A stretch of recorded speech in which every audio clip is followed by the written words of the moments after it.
नमस्कार, मैं हूं रविरंजन। आप देख रहे हैं विमर्श न्यूज। इन दिनों बिहार की राजधानी पटना में प्रशासनिक महकमे में भूचाल मची हुई है।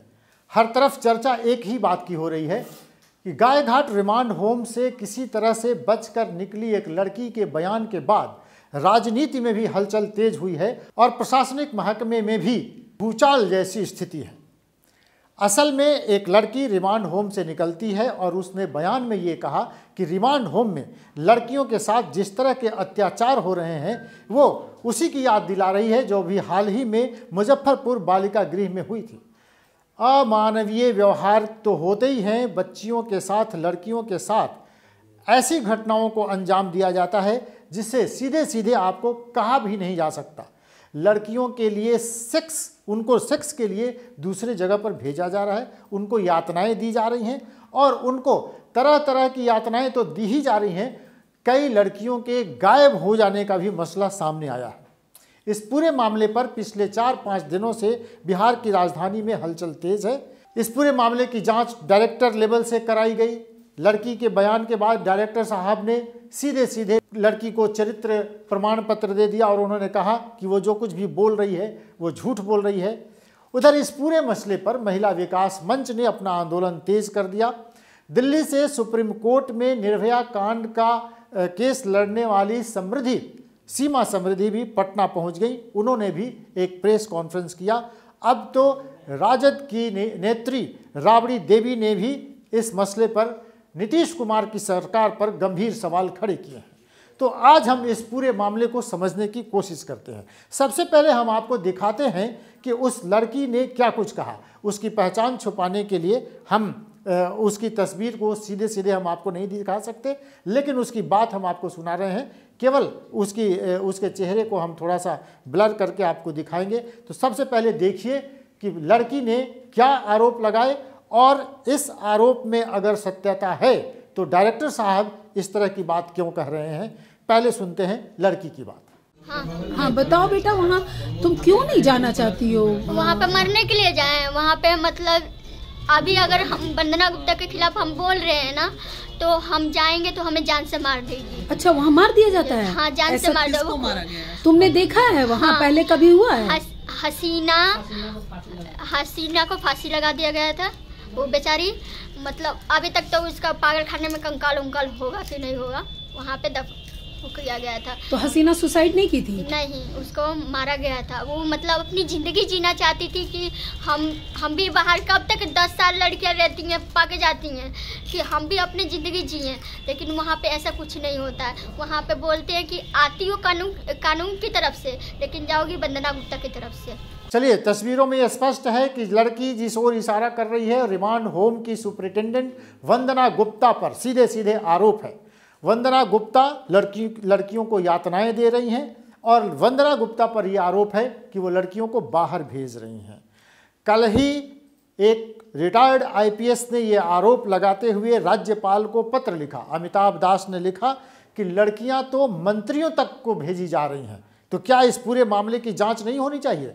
जांच होनी चाहिए, लेकिन सरकार ने क्या किया? एक खानापूर्ति की। डायरेक्टर लेवल की एक जांच हुई और डायरेक्टर जो समाज कल्याण विभाग के निदेशक हैं वो आनन फानन में रिमांड होम पहुंचते हैं। कुछ कर्मकांड वहां किया जाता है और जब वो बाहर निकलते हैं तो मीडिया से कहते हैं कि ये जो बातें बोल रही है वो लड़की, उसका चरित्र ही ठीक नहीं है। इन्होंने तुरंत उसे चरित्र प्रमाण पत्र दे दिया और सब कुछ साफ कर दिया कि ये कोई मसला नहीं है। डायरेक्टर साहब ये सब बातें क्यों कर रहे हैं, ये तो इस पर हम लोग चर्चा बाद में करेंगे। पहले सुनते हैं कि समाज कल्याण विभाग के निदेशक क्या कहते हैं। सुनिए डायरेक्टर को।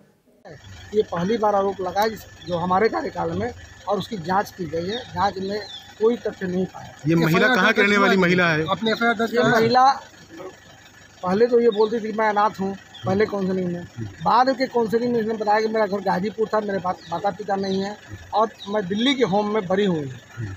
और बाद में इसी शादी होम से निकलने के बाद विवेकानंद पासवान जी से हुई। कहाँ के?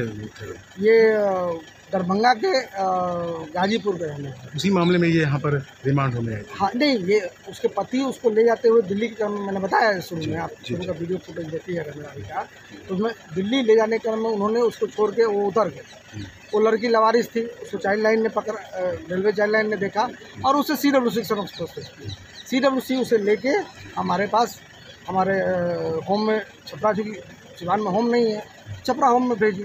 छपरा होम में भेजने के बाद फिर वहाँ से 18 साल होने के बाद यहाँ पे आ गई और यहाँ से हम लोगों ने ये काउंसलिंग करके उसके पति और उसके बहन को बुलाया और बुला के उसको सौंपा।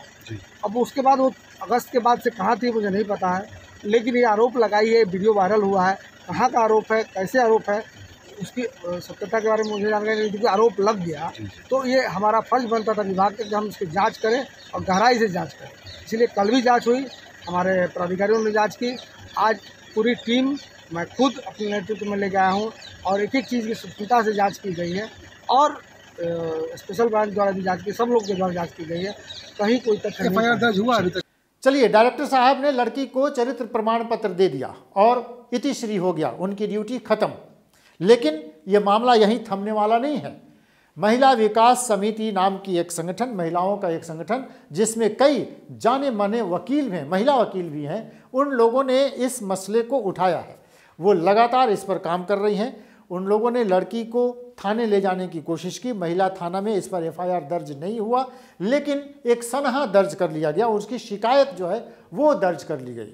आखिर इस पर FIR क्यों नहीं हुआ, ये एक गंभीर सवाल था। इसी बीच पटना हाई कोर्ट ने स्वतः संज्ञान लिया और थाने से पूछा, पुलिस से पूछा कि आपने इस मामले में प्राथमिकी दर्ज क्यों नहीं की।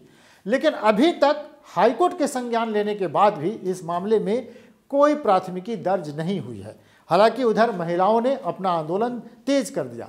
तो सुप्रीम कोर्ट में वकील सीमा समृद्धि जो चर्चित हैं इसलिए कि उन्होंने निर्भया केस का मसला सॉल्व किया था, निर्भया का केस लड़ा था। सीमा समृद्धि पटना पहुंची, 2 दिन तक रही, उन्होंने बहुत जांच परख किया और तब उन्होंने एक प्रेस को संबोधित किया। सीमा समृद्धि क्या कह रही हैं, पहले वो भी सुन लेते हैं। पिछले 5 दिनों से एक बेटी न्याय की भीख मांग रही है और उनके साथ में महिला विकास मंच, इनकी पूरी टीम बराबर न्याय के लिए गुहार लगा रही है। हर जगह गई, लेकिन अभी तक FIR लॉन्च नहीं की गई। उस बिटिया की जो शिकायत है वो मात्र वो उसकी शिकायत नहीं है, उसके अलावा जिस जगह से वो 3 महीने पहले आई हैं, उस शेल्टर होम है जो उसका नाम है गाय घाट, जो पटना में संचालित हो रहा है। उस शेल्टर होम के अंदर करीब 250 से 300 लड़कियां हैं। ये ऐसी बच्चियां हैं, ये ऐसी स्त्रियां हैं जो कि कहीं ना कहीं से रेस्क्यू करके या इनकी कोई ना कोई प्रॉब्लम है, इसलिए इनको शेल्टर होम में रखा गया। लेकिन कुछ समय पहले, 2-3 साल पहले, मुजफ्फरपुर की भी आप लोगों को याद होगा शेल्टर होम की घटना, और उसमें कन्विक्शन भी हो चुका है। लेकिन उसी तरीके का मुझे इस केस में भी प्रतीत हो रहा है। विदाउट एनी इन्वेस्टिगेशन के जो यहाँ का समाज कल्याण मंत्रालय है, उसने उस बेटी को विक्षिप्त बता करके, उदंड बता करके एक लेटर जारी कर दिया। कोई उनका इन्वेस्टिगेशन नहीं है, कोई उनकी जांच नहीं है, कोई उन्होंने पड़ताल नहीं की। अगर वो बेटी वाकई में परेशान नहीं होती तो शेल्टर होम में जाती क्यों? अगर वो वहां पर गई है और उसके अंदर की जो वो चीजें बता रही है, वो चीजें शायद मुझे लगता है कि मेरे ये 21वीं सदी के भारत को शर्मसार करने वाली है।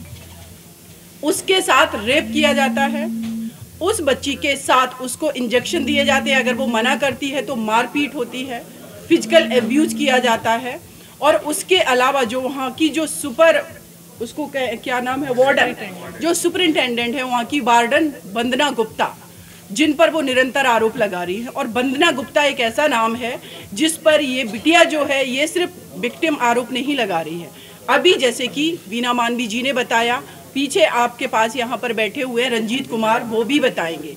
उसके अलावा भी हमारे पास और भी कई एक बच्चियां हैं, लड़कियां हैं जो उस शेल्टर होम से रह कर के आई हैं और जिन्होंने की वंदना गुप्ता को अपने आप को प्रोटेक्ट करने के लिए मिल करके पिटाई भी लगाई है कभी। और वो बच्चियां भी, वो लड़कियां भी अपनी पीड़ा बता रही हैं। ये मैटर बहुत छोटा नहीं है। तो मेरा यही उद्देश्य है, मेरा यही आज का प्रेस कॉन्फ्रेंस करने का जो पर्पज है कि आखिर क्यों हमारे देश के अंदर और इस पटना में बेटियों को इतना पीड़ित किया जा रहा है, क्यों अभी तक उस बच्ची की FIR लॉन्च नहीं की गई है। चलिए, सीमा समृद्धि के प्रेस कॉन्फ्रेंस के बाद ये बात तो साफ हो गई और जिस तरह के गंभीर आरोप लगाए जा रहे हैं उसमें पटना हाईकोर्ट की एक जानी मानी वकील हैं मीनू कह रही हैं कि हमें अंदेशा है कि कई लड़कियों को यहाँ से गायब किया गया है। 5 से ज़्यादा लड़कियाँ गायब हो गई हैं। ये लड़की जिसका वीडियो हमने आपको दिखाया, ये भी कह रही है कि कुछ लड़कियों को, एक तो हुआ कि उसने आत्महत्या कर लिया था, लेकिन उसने आत्महत्या नहीं की थी, उसको फांसी पर लटकाया गया था। ये एक गंभीर आरोप है। आखिर सरकार को इसकी फिक्र क्यों नहीं? सरकार इस पूरे मामले की जांच क्यों नहीं कराना चाहती? पूर्व IPS अमिताभ दास तो कह रहे हैं कि इस पूरे मामले की जांच CBI से कराई जानी चाहिए। इधर हाईकोर्ट ने जो संज्ञान लिया है और राज्य सरकार से सवाल पूछा है कि इस पूरे मामले पर वो जानकारी दें। ये सब कुछ होगा, लेकिन कुछ समाज सेवियों ने भी इस पूरे मामले की जांच शुरू की है और सब ने अपने अपने तरीके से मामले की जांच शुरू की है। लेकिन अभी तक उस लड़की का बयान क्यों नहीं लिया जा रहा है? पुलिस या प्रशासनिक महकमा उस लड़की को क्यों छुपा कर रखना चाहती है? ये सब कुछ क्यों हो रहा है? ये एक बहुत बड़ा गंभीर सवाल है। सबसे पहले हम एक बयान सुनते हैं जो समाज सेवियों की हैं, जो लोग कह रहे हैं कि इस मामले में हुआ क्या है। सभी होम में लगभग जो असुविधा है और असुविधा के वजह से जो तनाव है और वहाँ पे संसाधनों की जो कमी है वो तो पूरा का पूरा एकदम सत्य है। उसके अलावा अगर लड़की स्वयं कह रही है कि मेरे साथ ऐसा होता है तो प्रथम दृष्टया तो हमें मानना ही पड़ेगा कि वो सही कह रही है और जांच होनी चाहिए। और जांच केवल उनकी नहीं होनी चाहिए, क्योंकि वो खुद बोल रही हैं कि और भी लड़कियों के साथ ऐसा हो रहा है। और ये तो बहुत ही गंभीर और शर्मसार करने वाली बात है कि अगर हम वहाँ भी सुरक्षित नहीं हैं। कस्टोडियल रेप सबसे शर्मसार करने वाली चीज़ है, जो कि हमने मुजफ्फरपुर वाले कांड में भी देखा था। और ये जो सुनते हैं तो दिल दहलाने वाली बात होती है, शर्मनाक है। तो हमारे बिहार में इस तरीके की चीज़ें अगर हैं तो हमें किन पे भरोसा किया जाए? तो चलिए, ये पूरा मामला हमने आपके सामने रख दिया। पहले जिस लड़की ने जो आरोप लगाए, फिर डायरेक्टर लेवल की जांच हुई, डायरेक्टर साहब ने जो कुछ कहा। अब जो महिला विकास समिति जो इस लड़ाई को लड़ रही है उसकी भी बात सुनाई मैंने। दूसरे लोग भी जो इस बारे में कह रहे हैं, ये सब कुछ आपने देख लिया। राबड़ी देवी ने भी कहा है कि सरकार की मिलीभगत से लड़कियों की, वहाँ से लड़कियों को सेक्स के लिए मंत्रियों तक को भेजा जाता है। तो ये हैरान करने वाली बात है कि ये कैसी सरकार है। कभी हाल ही में तो ये मुजफ्फरपुर में बालिका गृह कांड हुआ था जिसमें इतना बड़ा तूफान आया था। तो आखिर इस सरकार में रिमांड होम में रहने वाली लड़कियों के साथ क्या वहाँ पर सारे ये जो सरकारी स्तर पर क्या रिमांड होम में चकला घर चलाया जा रहा है? क्या रिमांड होम इसी तरह से चलेगा? क्या सरकार को इस बारे में कोई जवाब नहीं देना चाहिए? क्या समाज कल्याण मंत्री को या सीधे सीधे मुख्यमंत्री को इस बारे में कोई संज्ञान नहीं लेना चाहिए? ये सब ऐसे सवाल हैं जो इस पूरे मामले को शक के घेरे में ले आते हैं। आखिर लड़की का बयान अभी तक क्यों दर्ज नहीं किया गया? कोई FIR दर्ज क्यों नहीं हुई? वंदना गुप्ता जिनके ऊपर यह आरोप लगाया जा रहा है, उनको अभी तक सस्पेंड क्यों नहीं किया गया या उन पर कोई कार्रवाई क्यों नहीं की गई? ये सारे ऐसे सवाल हैं जो हमारे और आपके सबके जेहन में हैं। आप ज़रूर सोचिएगा, और अगर आप इस पर कुछ सोच रहे हैं, कुछ कहना चाहते हैं, तो विमर्श न्यूज़ से अपनी बात आप साझा कर सकते हैं।